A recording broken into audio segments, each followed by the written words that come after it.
Pemirsa, banjir di kawasan Priuk Damai, Tangerang, Banten dilaporkan mulai surut. Sebagian warga sudah kembali ke rumah untuk membersihkan rumah mereka. Namun 500 warga masih bertahan di pengungsian karena rumah mereka masih terendam banjir. Dan untuk mengetahui kondisi terkini ada Ervan Wahyudin di Tangerang, Banten. Ervan, silakan dengan laporan Anda. Iya, Dian Mirsa, sampai dengan hari kelima bencana banjir yang terjadi di kawasan Priuk, Kota Tangerang, Banten, sampai dengan saat ini untuk ketinggian air sudah mulai menurun jika dibandingkan pada hari kemarin. Untuk kemarin ketinggian air mencapai 3 meter, untuk saat ini turun menjadi 1 hingga 1,5 meter.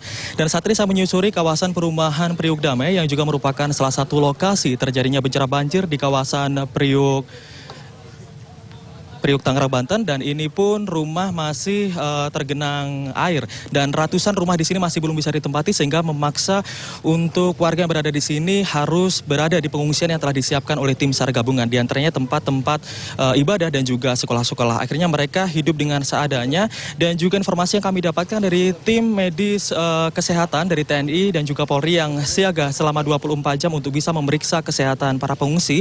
Mereka mengalami gangguan ISPA dan juga gatal-gatal karena memang sudah beberapa hari berada di sekitar lokasi terjadinya banjir. Dan sangat disayangkan, dan Mirsa, banyak anak-anak kecil yang berada di lokasi ini sering bermain di lokasi terjadinya banjir karena ini memang sangat berbahaya jika memang adanya aliran listrik dan juga bisa menimbulkan penyakit seperti halnya gatal-gatal dan penyakit kulit yang lainnya. Sementara itu, dari keterangan yang kami dapatkan, sejumlah para pengungsi yang berada di posko-posko pengungsian ini mengeluhkan masih kurangnya air bersih, kemudian juga makanan bayi, serta peralatan kebutuhan untuk wanita.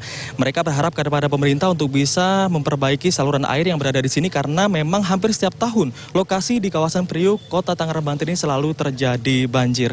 Dan Dian Mirsa, dapat kami laporkan juga sampai dengan saat ini untuk warga yang berada di pengungsian juga mulai kembali untuk membersihkan rumah mereka. Kemudian juga petugas baik TNI, Polri, dan juga tim SAR gabungan sudah menyiapkan beberapa perahu karet untuk bisa menampung dari para pengungsi yang nantinya menuju ke lokasi rumahnya masing-masing untuk keamanan dan juga barang-barang mereka yang berada di rumah. Demikian, Dian Mirsa. Baik, terima kasih Ervan Wahyudin. Kita harapkan banjir segera surut ya.